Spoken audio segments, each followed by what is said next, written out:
दोस्तों आज की इस वीडियो में हम जानेंगे पानीपत के पहले युद्ध के बारे में, जो कि 1526 में बाबर और इब्राहिम लोदी के बीच लड़ा गया था, जिसमें इब्राहिम लोदी की तरफ से कुल 1 लाख सेना थी, जिसमें 70,000 पैदल सेना, 25,000 घुड़सवार और 400 के करीब हाथी सेना थी, जबकि इसके मुकाबले बाबर के पास सिर्फ 15,000 ही सेना थी। लेकिन इसके बावजूद भी बाबर यह युद्ध जीत जाता है और फिर भारत भूमि पर एक नए अध्याय की शुरुआत होती है, जिसका नाम है मुगल सल्तनत। तो चलिए जानते हैं कि आखिर कैसे बाबर ने मात्र 15,000 सैनिकों की मदद से इब्राहिम लोदी और उसकी 1 लाख की सेना को भारत से उखाड़ फेंका और अपने मुगलिया पंचम को दिल्ली पर लहराया। तो चलिए बिना देरी किए शुरू करते हैं, लेकिन हाँ उससे पहले प्लीज इस वीडियो को लाइक जरूर कीजिए। तो देखो, पानीपत के पहले युद्ध के बारे में जानने से पहले हम चलते हैं हिस्ट्री में और पीछे और ये जानते हैं कि बाबर कौन था और वह फरगना जो कि आज उज्बेकिस्तान में है, वहाँ से हजारों किलोमीटर दूरी तय करके भारत ही क्यों आया, क्या उसे किसी ने बुलाया था और इस समय भारत पर कौन रूल कर रहा था, और ये इब्राहिम लोदी कौन था जिसे हराकर बाबर दिल्ली पर अपना कब्जा जमाया। तो सबसे पहले हम भारत को देखते हैं। तो देखो, जब बाबर भारत आया तब भारत के इस क्षेत्र में कई राजा थे जो अपने अपने क्षेत्र पर राज कर रहे थे और इस समय दिल्ली पर राज कर रहे थे लोदी शासक इब्राहिम लोदी। अब ये सभी शासक अपने अपने क्षेत्र का विस्तार करने और अपना दबदबा बनाए रखने के लिए आपस में ही युद्ध करते रहते थे और इस समय भारत से हजारों किलोमीटर दूर इस पूरे क्षेत्र पर शासन कर रहे थे तैमूर। लेकिन तैमूर के मृत्यु के बाद उनका ये क्षेत्र अंदर से धीरे धीरे टूटने लगता है और उनके बेटे शाहरुख मिर्जा पूरे क्षेत्र के अगले राजा बनते हैं, लेकिन वह अपने राज्य को चलाने में असफल रहते हैं, जिससे हुआ है कि उनकी मृत्यु के बाद उनका ये पूरा राज्य कई भागों में टूटकर बिखर गया और यहाँ पर कई छोटे छोटे नए गुट बन गए और इन्हीं गुटों में से एक था फरगना जो कि उज्बेकिस्तान में है।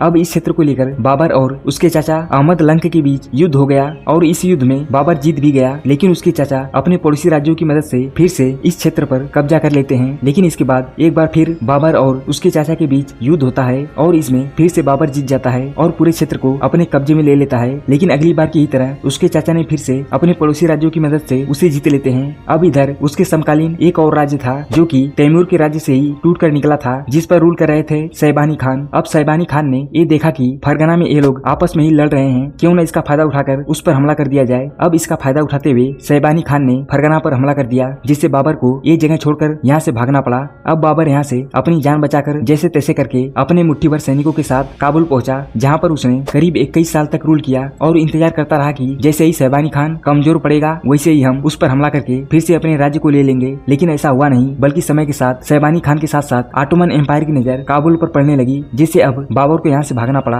और इधर भारत में भी ये लोग राज्य विस्तार को लेकर आपस में लड़ रहे थे और ऐसा कहा जाता है कि इन्हीं में से पंजाब पर रूल कर रहे एक शासक दौलत खान लोदी ने बाबर को भारत बुलाया और उसे अपने साथ मिलकर दिल्ली के शासक इब्राहिम लोदी के खिलाफ युद्ध करने का प्रस्ताव रखा। और वहीं कुछ लोग यह भी कहते हैं कि बाबर को मेवाड़ के राजा राणा सांगा ने दिल्ली के सुल्तान इब्राहिम लोदी के खिलाफ युद्ध करने के लिए बुलाया था। अब ये टॉपिक तो काफी उलझा हुआ है कि बाबर को किसने बुलाया, लेकिन आप भी ये सोचकर देखिए कि जो अपना राज्य हार चुका है और अपने लोगों को लेकर इधर उधर भटक रहा है, उसे बुलाने की क्या जरूरत। वह तो खुद ही ऐसे किसी मौके की तलाश में इंतजार कर रहा होगा। अब बशर्ते चाहे जो भी हो, लेकिन फाइनली बाबर 1526 में भारत में एंट्री मारता है। लेकिन इससे पहले वह अपने आगे पड़ने वाले सभी छोटे छोटे राज्यों को हराते हुए यहाँ पर पहुँचता है और वहाँ से दिल्ली पर हमला करने की तैयारी करता है, क्योंकि उसे पता था कि मुट्ठी भर सैनिकों के साथ दिल्ली को जीतना इतना आसान नहीं होगा, क्योंकि दिल्ली के सुल्तान इब्राहिम लोदी के पास लाखों की सेना होगी और उनका राज्य भी भारत में सबसे बड़ा राज्य है, तो ये आसान नहीं होगा। जिसके लिए बाबर सबसे पहले एक तुर्क कमांडर उस्ताद अली कुली के पास जाते हैं और उनसे मदद मांगते हैं और इस मदद में उनसे बहुत सारी तोपें मांगते हैं। जी हाँ, तोपें, क्योंकि इस समय युद्ध के मैदान में सबसे बड़ा हथियार हुआ करता था और उसे सिर्फ कुछ ही लोग बड़ी आसानी से चला सकते थे और उसका प्रहार भी काफी भयानक होता था। और उसके लिए एक अच्छी बात यह थी कि इस समय तक भारत के किसी भी युद्ध में तोपों का इस्तेमाल नहीं हुआ था, जिससे काफी लोग इसके बारे में भी नहीं जानते थे और न ही इसे लेकर किसी ने कोई तैयारी की थी।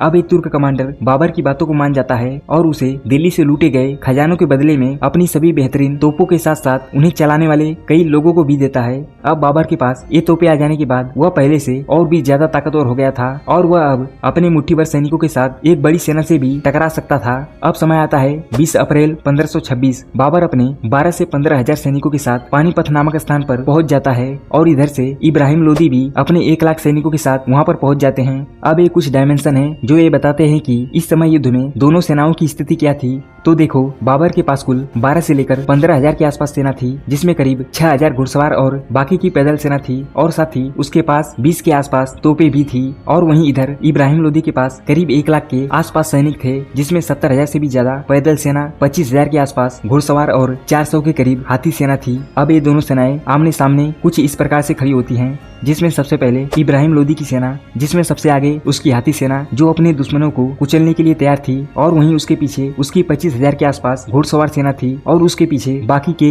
70,000 के करीब उसकी पैदल सेना खड़ी थी, और इन सभी के पीछे इब्राहिम लोदी था। और वहीं बाबर की तरफ देखें तो उसकी सबसे पहली लाइन में थे ये बड़े बड़े कार्ड, जिसे आम भाषा में कहे तो लकड़ी की बड़ी बड़ी दीवारें, जिसके ऊपर उसकी तीरंदाज सेना बैठी थी, क्योंकि उन्हें पता था कि इस युद्ध में उनका सामना हाथियों से भी हो सकता है, इसलिए वह इनसे बचने के लिए इस ऊंचाई वाले स्थान पर जाकर बैठ गए थे। और इसके पीछे थी उसकी तोपें, और उसके पीछे उनकी घुड़सवार सेना, जहाँ पर बाबर भी था। अब फाइनली युद्ध शुरू होता है और इब्राहिम लोदी की हाथी और घुड़सवार सेना आगे बढ़ने लगती है, और उन्हें ये पूरा विश्वास था कि वह बड़ी ही आसानी से बाबर को हरा देंगे। लेकिन उन्हें क्या पता था कि बाबर के पास कुछ ऐसा है जिससे वह पूरा युद्ध ही पलट सकता है। दरअसल जब बाबर ने देखा कि उसकी तरफ इब्राहिम लोदी की सेना तेजी से आगे बढ़ रही है, तो उसने अपने तोपों से उन पर हमला करना शुरू कर दिया, और ये तोप से निकलने वाले गोले और उसकी तेज आवाज इब्राहिम लोदी की सेना और उनके जानवर जैसे घोड़े और हाथियों के लिए बिल्कुल नई थी, जिससे उनकी सेना के साथ साथ उनके जानवर भी डरने लगे, और इनमें खासतौर पर उनके हाथी जो डर कर आगे जाने की बजाय पीछे ही भागने लगे, जिससे उनकी सेना में अफरा तफरी मच गई, और बहुत से लोग इन हाथियों की चपेट में आ गए और मारे गए। घुड़सवार तो फिर भी ठीक थे जो इन हाथियों से बच गए, लेकिन ये पैदल सेना इन हाथियों की चपेट में आ गई, जिससे काफी लोग मारे गए। और वहीं इधर से उसके तोप के गोले और तीर भी लगातार आ रहे थे।